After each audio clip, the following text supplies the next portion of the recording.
សូមគោរពនឹងអាជ្ញាជំរាបសួរប្រិមិត្តបាទរៀងរាល់ការតាមដានអង្គភាពយើងខ្ញុំបាទប្រិមិត្តយើងឥឡូវមានគ្រោះថ្នាក់ចរាចរណ៍គួរឲ្យរន្ធត់មួយទៀតហើយបាទប្រិមិត្តយើងបាទនៅនឹងបណ្ដោយផ្លូវគេហៅផ្លូវវិតុងគេហៅផ្លូវកបាត់ក្រុងបាទប្រិមិត្តយើងបាទហើយមិនដឹងថាគាត់ប៉ះជាមួយអីរវាងនឹងអីទេបាទប្រិមិត្តយើងបាទបណ្ដាលឲ្យគាត់ហ្នឹងគឺស្លាប់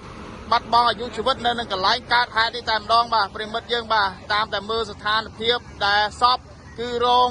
ដួលបាទរងប៉ះក្បាលបាទធ្ងន់ធ្ងរបាទប្រិមិត្តយើងបាទបណ្ដាលឲ្យគាត់ស្លាប់បាត់បង់អាយុជីវិតនេះតែម្ដងបាទវេលាម៉ោងស្មើនេះម៉ោង8ជាងទៅហើយចិត្តម៉ោង9ទៅហើយបាទប្រិមិត្តយើងបាទត្រូវនឹងថ្ងៃទី14ខែឧសភា2025យើងនេះតែម្ដងបាទប្រិមិត្តយើងបាទនេះនៅនឹងសង្កាត់ចោមចៅទី3ទៀតហើយបាទប្រិមិត្តយើងបាទខណ្ឌពោធិ៍សែនជ័យរាជធានីភ្នំពេញយើងនេះតែម្ដងបាទប្រិមិត្តយើងបាទទឹកដីខណ្ឌពោធិ៍សែនជ័យបាទ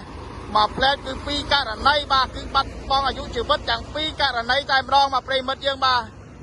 អើយបាទប្រិមិត្តយើងបាទនេះហើយគ្រោះថ្នាក់ចរាចរណ៍បាទលឿនណាស់លឿនជាងជំងឺ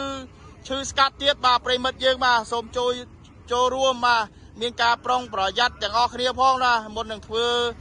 ដំណើរបាទចេញពីផ្ទះបាទឬក៏ចេញពីកន្លែងធ្វើការបាទសូមចូលរួមមានការបើកបរមានការប្រុងប្រយ័ត្នទាំងអស់គ្នាផងបាទប្រិមិត្តយើងបាទឥឡូវស្លាប់ទៀតហើយបាទប្រិមិត្តបាទមកផ្លែត2ករណីបាទប្រុសទាំង2តែម្ដងបាទប្រិមិត្តយើងមុនហ្នឹងនៅក្បាលស្ពានអាកាសចោមចៅដែរបាទនៅនឹង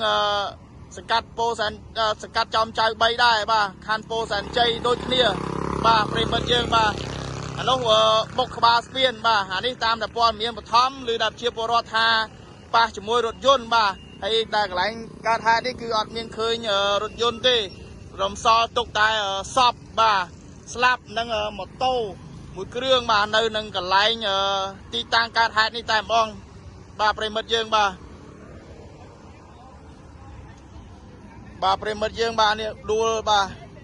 បោកក្បាលធ្ងន់ធ្ងរណាស់បាទប្រិមិត្តយើងបាទ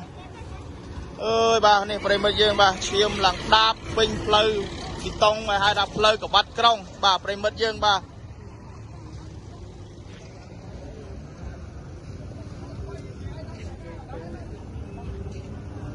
ប្រិមិត្តយើងបាទ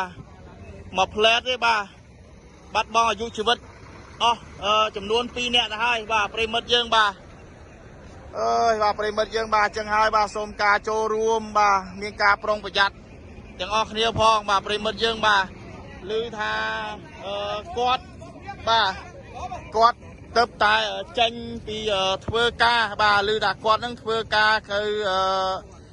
ធ្វើការសំណងបាទប្រិមិត្តយើងបាទគាត់ទៅតែចេញពីកន្លែងធ្វើការបាទស្រាប់តែមកដល់ទីតាំងកន្លែងកើតហេតុនេះគឺបណ្ដាលឲ្យគាត់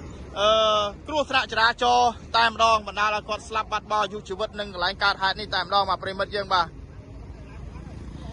នោះម៉ូតូរបស់គាត់បាទត្រៀមសង់បាទ016បាទប្រិមិត្តយើងបាទពាក់ផ្លាកដេកបាទដូចជាក្បូងឃ្មុំបាទមួយឌីបាទ5354បាទប្រិមិត្តយើងបាទនេះម៉ូតូរបស់គាត់ប្រិមិត្តយើងបាទអានេះដូចជាសង់បាទ016បាទមានការរងខូចខាតបាទបាក់កាងឬបែកចង្គៀងខាងមុខតែមិនទិញទួចទេបាទចំណែកឯម្ចាស់ម៉ូតូវិញគឺរងប៉ះបោកបាទក្បាលធ្ងន់ធ្ងរបណ្ដាលឲ្យគាត់ស្លាប់ភ្លាមនៅកន្លែងកើតហេតុនេះតែម្ដងប្រិមិត្តយើងបាទ